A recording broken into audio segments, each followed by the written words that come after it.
Class 10th light chapter की इस next video में हम लोग रिफ्रैक्शन के बारे में पढ़ेंगे कि बेसिकली रिफ्रैक्शन क्या होता है। तो बेसिकली रिफ्रैक्शन फिनोमिना जो है वो तब होता है जब लाइट जो होती है वो एक मीडियम से दूसरे मीडियम में ट्रैवल करती है और दोनों मीडियम के बीच में ना डेंसिटी का फ़र्क होता है। सपोज़ करो हमारे पास जो लाइट है वो ट्रैवल कर रही है रेयरर से डेंसर मीडियम में ट्रैवल कर रही है। तो सपोज़ करो ये हमारे पास थी इंसिडेंट लाइट। अब ये जो इंसिडेंट रे है जब रेयरर से डेंसर में ट्रैवल करेगी, जो एक्चुअल पाथ है उसका वो ये है, लेकिन जब वो रेयरर से डेंसर में एंटर करेगी ना वो टुवर्ड द नॉर्मल बेंड हो जाएगी। नॉर्मल जो है वो हमारे पास ये जो मीडियम का इंटरफेस है, इस इंटरफेस पे जो 90 डिग्री का एंगल बनाता है वो नॉर्मल होता है हमारे पास। तो जो रे है वो एक्चुअली में टुवर्ड द नॉर्मल बेंड हो रही है और इस फिनोमिना को हम लोग रिफ्रैक्शन बोलते हैं। अब जो ये हमारे पास इंसिडेंट रे है और जो नॉर्मल है इसके बीच का एंगल होता है एंगल ऑफ इंसिडेंस, और ये जो हमारा रिफ्रैक्टेड रे आई है और जो हमारा नॉर्मल है इसके बीच का एंगल होता है एंगल आर। वैसे ही अगर लाइट कहाँ से कहाँ एंटर कर रही है, अगर लाइट जो है वो डेंसर से रेयरर में एंटर कर रही है, तो इस पर्टिकुलर केस में क्या होता है ना, जैसे सपोज़ करो ये हमारे पास इंसिडेंट रे थी और ये हमारे पास नॉर्मल है, ठीक है। जो लाइट है वो ट्रैवल कर रही है हमारे पास डेंसर से रेयरर में, जो एक्चुअल पाथ है वो ये होना चाहिए था, लेकिन क्योंकि डेंसर से रेयरर में गई तो ये away from the normal bend कर जाएगी। ये हमारे पास रिफ्रैक्टेड रे होगी और ये जो पूरा एंगल होगा ये हमारे पास क्या हो जाएगा, एंगल ऑफ रिफ्रैक्शन। और ये हमारे पास क्या था, एंगल ऑफ इंसिडेंट, जो कि किसके बीच का एंगल था, इंसिडेंट रे और नॉर्मल के बीच का एंगल जो था वो एंगल ऑफ इंसिडेंस था, और रिफ्रैक्टेड रे और नॉर्मल के बीच का जो एंगल था वो हमारे पास एंगल ऑफ रिफ्रैक्शन था। तो एक्चुअली में लाइट जो होती है वो बेंड हो जाती है इंटरफेस पे अगर दो मीडियम जिसका इंटरफेस है उनके बीच में डेंसिटी का डिफरेंस है। अब इसमें ना एक चीज़ नोट करने वाली है कि बेसिकली लाइट के बेंड होने का रीज़न क्या है। देखना, जो लाइट की एनर्जी रहती है ना वो कांस्टेंट रहती है, वो नहीं बदलती। लाइट की एनर्जी कांस्टेंट रह रही है और एनर्जी का एक फॉर्मूला है वो हमारे पास होता है प्लैंक कांस्टेंट इनटू फ्रीक्वेंसी। इस चीज़ को हम लोग बोलते हैं फ्रीक्वेंसी बोलते हैं, ठीक है। अब जो फ्रीक्वेंसी है हमारे पास वो कांस्टेंट रहती है। फ्रीक्वेंसी जो है हमारे पास कांस्टेंट रहती है, तो एनर्जी कांस्टेंट है, इसका मतलब लाइट की फ्रीक्वेंसी में कोई फ़र्क नहीं पड़ रहा। लेकिन अगर हम वेलोसिटी का फॉर्मूला रिकॉल करें, जो 9th क्लास का फॉर्मूला है हमारे पास, velocity is equal to wavelength into frequency, तो इसका मतलब क्या है, हमारे पास फ्रीक्वेंसी कांस्टेंट रह रही है, वेवलेंथ बदल जाएगी। वेवलेंथ जो है वो चेंज हो रही है जिसकी वजह से वेलोसिटी बदलेगी, और वेलोसिटी के बदलने की वजह से ना ये फिनोमिना हो रहा है हमारे पास। तो वेलोसिटी चेंज होगी क्योंकि वेवलेंथ चेंज हो रही है। जब लाइट जो है वो एक मीडियम से दूसरे मीडियम में एंटर करती है ना तो उसकी वेवलेंथ बदलती है। फ्रीक्वेंसी सेम रहेगी और एनर्जी भी सेम रहेगी, लेकिन वेवलेंथ हमारे पास बदल जाएगी और वेवलेंथ के बदलने की वजह से वेलोसिटी बदल जाएगी और जो लाइट रे है वो बेंड कर जाती है। तो इसमें जो अगली चीज़ है हमारे पास वो क्या है, laws of refraction. Laws of refraction क्या है, तो पहला लॉ है हमारे पास कि जो इंसिडेंट रे होती है, नॉर्मल रे, और जो रिफ्रैक्टेड रे होती है वो तीनों सेम प्लेन में होती हैं। अब देखो यहाँ पे प्लेन का डायग्राम दे रखा है मैंने। ये हमारे पास 3 प्लेन है। जो ब्लू वाला है वो हमारे पास एक्स वाई प्लेन है, जो ऑरेंज वाला है वो हमारे पास एक्स जेड प्लेन है, जो ग्रीन वाला है वो हमारे पास वाई जेड प्लेन है। तो अगर हमारे पास बेसिकली जो इंसिडेंट रे होगी वो सपोज करो एक्स वाई प्लेन पे है, तो जो हमारी रिफ्रैक्टेड रे होगी वो भी एक्स वाई प्लेन पे होगी, और जो हमारा नॉर्मल होगा वो भी एक्स वाई प्लेन पे होगा। तो कहने का मतलब ये कि तीनों सेम प्लेन पे होती है। जो दूसरी चीज़ है हमें पता होनी चाहिए इसमें वो ये है कि अगर हम साइन आई यानी कि इंसिडेंट एंगल का साइन और साइन आर यानी कि एंगल ऑफ रिफ्रैक्शन का साइन लेते हैं तो उनकी जो रेशो होती है वो हमेशा कांस्टेंट होती है। उनकी जो रेशो होती है वो हमेशा कांस्टेंट होती है, और इस पर्टिकुलर रेशो को ना हम लोग स्नेल्स लॉ से भी रिप्रेजेंट करते हैं। स्नेल्स लॉ है ये पर्टिकुलर जो हमारे पास रेशियो, उसको स्नेल्स लॉ बोलते हैं, और ये हम लोग ना रिफ्रैक्टिव इंडेक्स को डिफाइन करने के लिए यूज़ करते हैं। तो बेसिकली आगे हम पढ़ते हैं कि रिफ्रैक्टिव इंडेक्स क्या होता है। तो एक्चुअली में रिफ्रैक्शन को मेजर करने के लिए हम लोगों के पास ये फिनोमिना है, इसको हम रिफ्रैक्टिव इंडेक्स बोलते हैं। तो बेसिकली जो मैंने अभी भी रेशियो बताई स्नेल्स लॉ की, वही रिफ्रैक्टिव इंडेक्स को डिफाइन करती है, sine i upon sine r. जैसे कि हमारे पास ये डायग्राम है, इसमें ये जो इंसिडेंट रे है ये रेयरर मीडियम से डेंसर में एंटर करेगी, क्योंकि एयर जो होती है वो रेयरर होती है और वाटर डेंसर होता है। तो जो रे सीधी जानी चाहिए थी वो एक्चुअली में कहाँ बेंड हो गई है, हमारे नॉर्मल की तरफ को बेंड हो गई है। तो बेसिकली हम क्या करेंगे, हम कह रहे हैं कि refractive index of water with respect to air, तो इसका सिंबल होता है एन, ठीक है। तो refractive index of water with respect to air ये भी सिंबल हो सकता है, refractive index of water with respect to air ये भी सिंबल हो सकता है, और refractive index of water with respect to air ये भी सिंबल हो सकता है। तो बेसिकली इस पर्टिकुलर केस में अगर मैं refractive index of water with respect to air ले रहा हूँ, तो इसका मतलब मैं रेशो ले रहा हूँ refractive index of water upon refractive index of air की। तो इस बात का ध्यान रखना।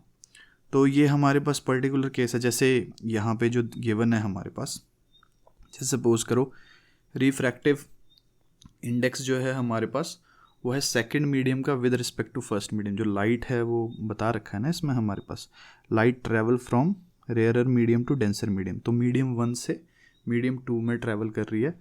तो refractive index of 2 with respect to 1 है, और ये किसके बराबर होगा हमारे पास, sine i upon sine r के बराबर होगा, या फिर refractive index of second medium upon refractive index of first medium.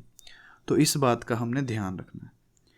जो दूसरी चीज़ है हमारे पास वो ये है कि जो रिफ्रैक्टिव इंडेक्स ऑफ, जैसे मैं इस वाटर और एयर वाले का ही एग्जांपल लेता हूँ, सपोज करो refractive index air with respect to water होता, यानी कि जो लाइट होती वो उल्टी ट्रैवल कर रही होती। लाइट जो है वो एयर से वाटर की बजाय वाटर से एयर में ट्रैवल कर रही है, तो इसका क्या रेशो होता, refractive index of air upon refractive index of water. तो अगर हम इन दोनों के दोनों फॉर्मूलों को देखें तो हम ये कह सकते हैं ना कि जो हमारे पास refractive index of water with respect to air है वो एक्चुअली में रेसिप्रोकल है refractive index of air with respect to water. तो ये हमारे पास पर्टिकुलर सिनेरियो आ गया। जो नेक्स्ट चीज़ है रिफ्रैक्टिव इंडेक्स में, वो हम पढ़ेंगे कि बेसिकली रिवर्सिबिलिटी ऑफ लाइट क्या होता है। लेकिन रिफ्रैक्टिव इंडेक्स के बारे में एक और बात बताता हूँ। सपोज़ करो कोई भी हमारे पास मटेरियल है, ठीक है ना, कोई मटेरियल है, जैसे इसी का रिफ्रैक्टिव इंडेक्स जो है 1.33 है, ठीक है। रिफ्रैक्टिव इंडेक्स ऑफ वाटर 1.33 है। इसका मतलब ये होगा कि जब एयर से लाइट जो होगी वो वाटर में एंटर करेगी तो लाइट की स्पीड रिड्यूस हो जाएगी। कितने से रिड्यूस हो जाएगी, उसको हमें डिवाइड करना पड़ेगा 1.33 से। तो बेसिकली रिफ्रैक्टिव इंडेक्स वो वैल्यू है जो हमें ये बताती है कि कितने टाइम स्पीड ऑफ लाइट जो होगी वो डिक्रीज़ कर जाएगी जो भी एयर में स्पीड है उसकी वहाँ से। तो जैसे सपोज़ करो हमारे पास जो एयर में स्पीड है, जैसे कि यहाँ पे हमें दे रखा है एयर में स्पीड है 3 × 10⁸ मीटर पर सेकेंड है। जब वो वाटर में एंटर करेगी तो जिस उसकी स्पीड हो जाएगी वो हो जाएगी 3 × 10⁸ मीटर पर सेकेंड को अपने को डिवाइड करना पड़ेगा किससे, जो वाटर का रिफ्रैक्टिव इंडेक्स है उससे। वाटर का रिफ्रैक्टिव इंडेक्स जो है 1.33 है, तो डिवाइड करने पे हमारे पास आ जाएगा 225,000 किलोमीटर पर सेकेंड। ये जो वैल्यू है इसको मीटर पर सेकेंड में खुद कन्वर्ट कर लेना। तो ये चीज़ है। तो रिफ्रैक्टिव इंडेक्स एक्चुअली में हमें ये बताता है कि कितने टाइम डिक्रीज़ हो जाएगी हमारे पास स्पीड। नेक्स्ट हम बात करते हैं रिवर्सिबिलिटी के प्रिंसिपल की। जैसा कि हम डायग्राम में देख रहे हैं ना, यहाँ पे हमारे पास लाइट जो है वो मीडियम 1 से मीडियम 2 में ट्रैवल कर रही है। जो मीडियम 1 है वो रेयरर है, मीडियम 2 जो है डेंसर है। इसका पता कैसे चला, क्योंकि लाइट जब ट्रैवल कर रही थी वो टुवर्ड द नॉर्मल बेंड हुई है। जब फर्स्ट से 2 में ट्रैवल कर रही है टुवर्ड द नॉर्मल बेंड हुई है। लेकिन आगे मैंने क्या किया, मैंने एक प्लेन मिरर रख दिया और प्लेन मिरर को मैंने ऐसे एडजस्ट किया है कि जो हमारी ये रिफ्रैक्टेड रे है वो इस पर 90 डिग्री पे फॉल कर रही है। जब वो इस पर 90 डिग्री पे फॉल करेगी वो क्या कर जाएगी, वो रिफ्लेक्ट बैक हो जाएगी ना, अपना पाथ रिट्रेस करेगी।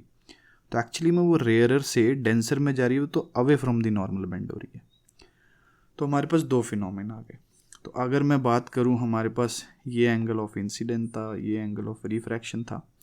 तो जब मैं बात कर रहा हूँ 1 से सेकेंड मीडियम में जो ट्रैवल हो रहा है उसकी, तो refractive index of 2 with respect to 1 होगा, वो हमारे पास होगा sine i upon sine r. और जब मैं बात करूँगा जब लाइट कहाँ से कहाँ ट्रैवल कर रही है, सेकंड से फर्स्ट में, वो होगा refractive index of first medium with respect to second, वो हो जाएगा sine r upon sine i. क्योंकि सेकंड टाइम जब लाइट जो है वो डेंसर से रेयरर में ट्रैवल कर रही है तो उस टाइम पे तुम्हारा जो एंगल ऑफ इंसिडेंस होगा वो कितना हो जाएगा r, और जो एंगल ऑफ रिफ्रैक्शन होगा वो क्या हो जाएगा i। तो इसीलिए यहाँ पे उल्टी रेशो लिखी है sign r upon sine i।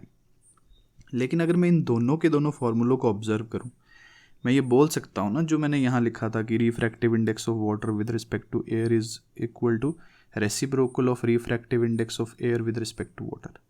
तो इसमें क्या लिख सकता हूँ, refractive index of 2 with respect to 1 is equal to reciprocal of refractive index of 1 with respect to 2। तो इसका मतलब अगर मैं इन दोनों को आपस में क्रॉस मल्टीप्लाई करूँगा तो 1 आएगा।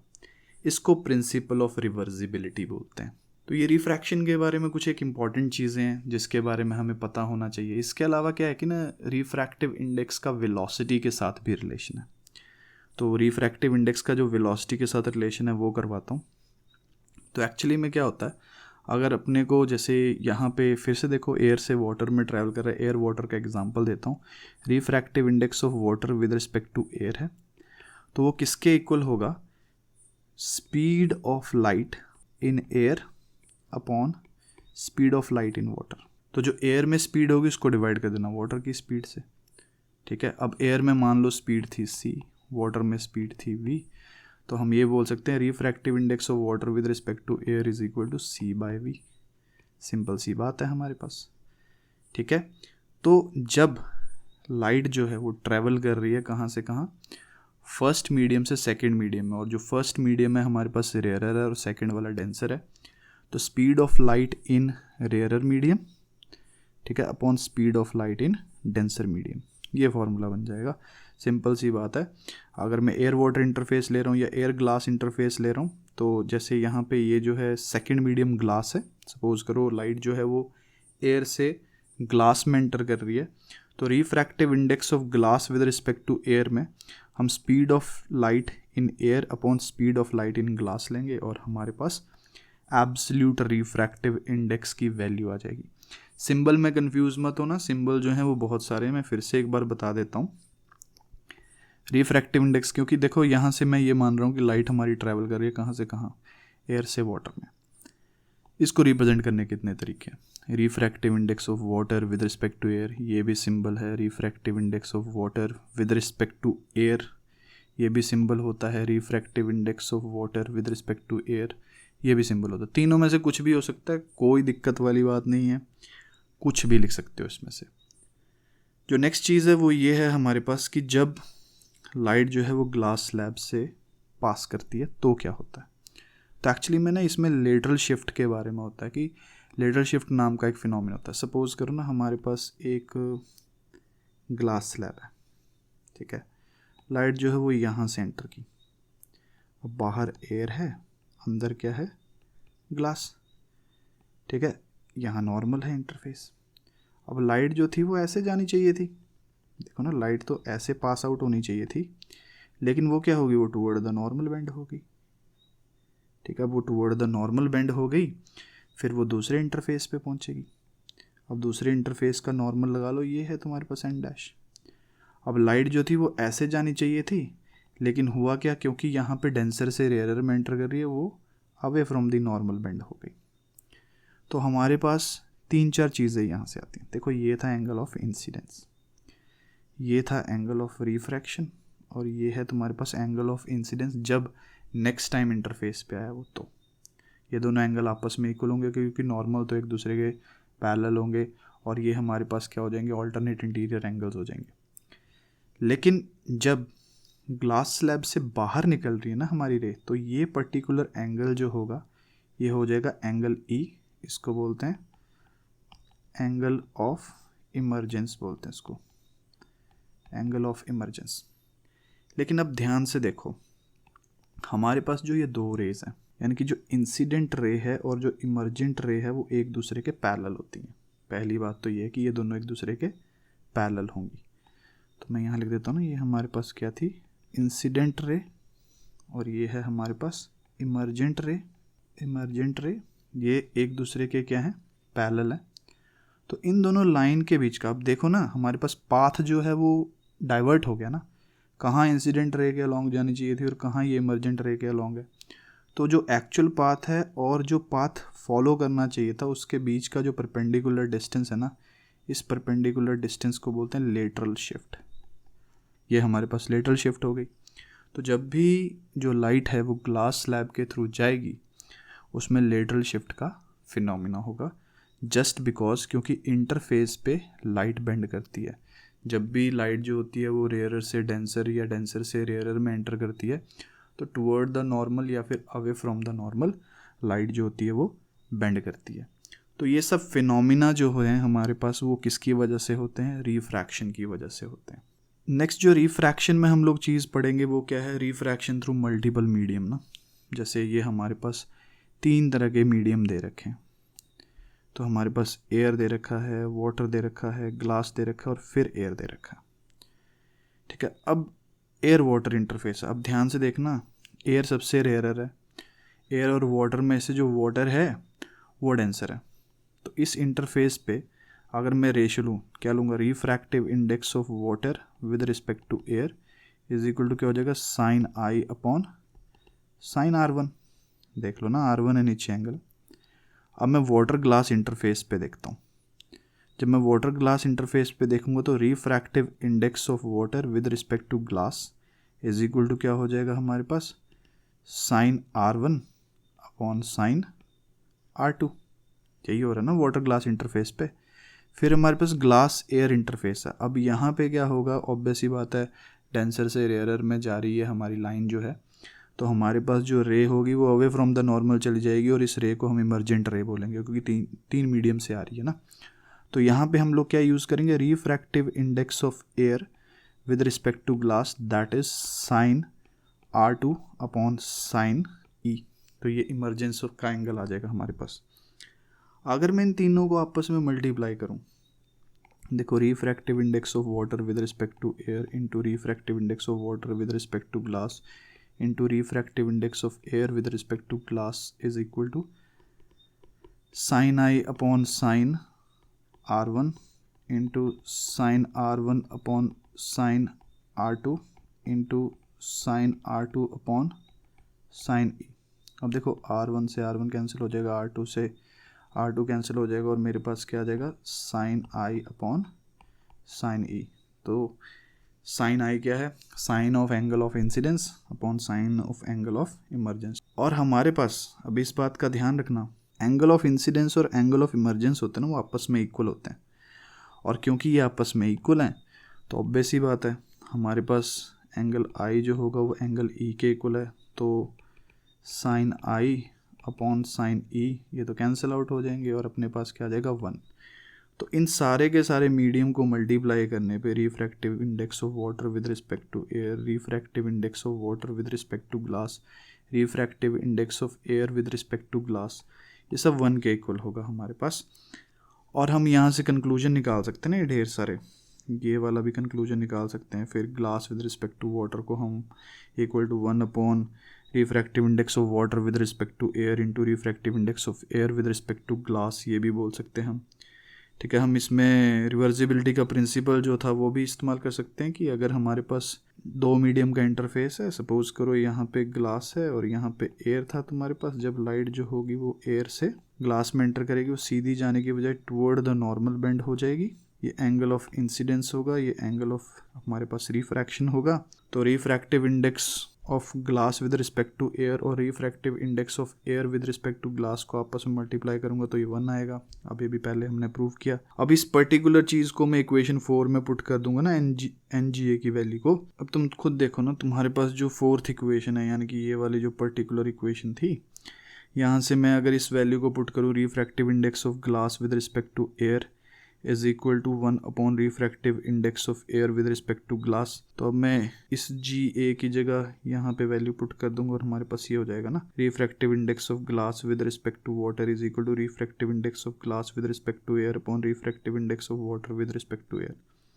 तो ये हमारे पास जो है कुछ एक रिजल्ट निकल आएंगे। ये रिजल्ट एज सच इंपॉर्टेंट नहीं है, बट एक बार पढ़ना जरूरी होता है इनको, अगर हमने रिफ्रैक्टिव इंडेक्स के बारे में पढ़ना है। जो नेक्स्ट चीज़ है हमारे पास वो है एपरेंट डेप्थ। ये भी एक इम्पॉर्टेंट फिनोमिना है, रिफ्रैक्शन के ऊपर ही बेस्ड है। लाइट, इसमें हमारे पास कंडीशन क्या है? लाइट जो होती है वो हमेशा डेंसर से रेयरर में ट्रैवल करनी चाहिए। तो डेंसर से रेयरर में लाइट ट्रैवल करेगी। तो सपोज़ करो यहाँ पे कोई लाइट का सोर्स है या कोई ऑब्जेक्ट हो सकता है जहाँ से लाइट रिफ्लेक्ट हो रही हो। ये मैं मान लेता हूँ कि यहाँ से इसका नॉर्मल है। तो होता क्या है कि यहाँ से अगर लाइट जाएगी, ठीक है, यहाँ पे नॉर्मल होगा, यहाँ से सीधे जाने के बजाय वो बेंड हो जाएगी अवे फ्रॉम दी नॉर्मल। अब जब वो away from the normal bend हो रही है तो तब जब तुम इस लाइन को एक्सटेंड करोगे तो ये इस पर्टिकुलर सिचुएशन पे आ जाएगी। तो एक्चुअली में इस पॉइंट को आर मान रहे हैं, इस पॉइंट को ए मान रहे हैं। तो ये जो चीज़ है ना मेरे पास, ये चीज़ हो जाएगी मेरे पास एपरेंट डेप्थ, और जो हमारे पास रियल डेप्थ थी वो तो आर तक है, रियल डेप्थ यहाँ तक हो जाएगी। तो एपरेंट डेप्थ होगी, रियल डेप्थ होगी हमारे पास। अब अगर मैं इनकी रेशियो ले लूँ, कहने का मतलब क्या, अगर ये मेरे पास पॉइंट ओ है तो अगर मैं रेशियो ले लूँ किसकी, real depth upon apparent depth की, तो भी रिफ्रैक्टिव इंडेक्स निकल आएगा। और मुझे जो एक्चुअली में क्या होगा ना, इस पर्टिकुलर फिनोमिना की वजह से मुझे जो फ्लोर है, जो इस बीकर का फ्लोर है, वो ए पॉइंट पे नज़र आएगा, यानी कि मुझे लगेगा फ्लोर यहाँ पे। तो ये जो एपरेंट पोजीशन ऑफ ऑब्जेक्ट है वो बदल जाती है जब लाइट जो होती है वो कहाँ से कहाँ जा रही है, डेंसर से रेयरर में जा रही है। इसीलिए हमें जो स्विमिंग पूल होता है जो ज़्यादा गहरा है वो भी ऐसा लगता है कि वो कम गहरा है। तो इस बात का ध्यान रखना, जैसे इसमें लिखा हुआ ना, जो बॉटम होता है टैंक पॉन्ड का वो हमें थोड़ा सा रेज्ड आएगा नज़र। अगर कोई कॉइन रखा होगा बॉटम पे वो भी हमें रेज नज़र आएगा।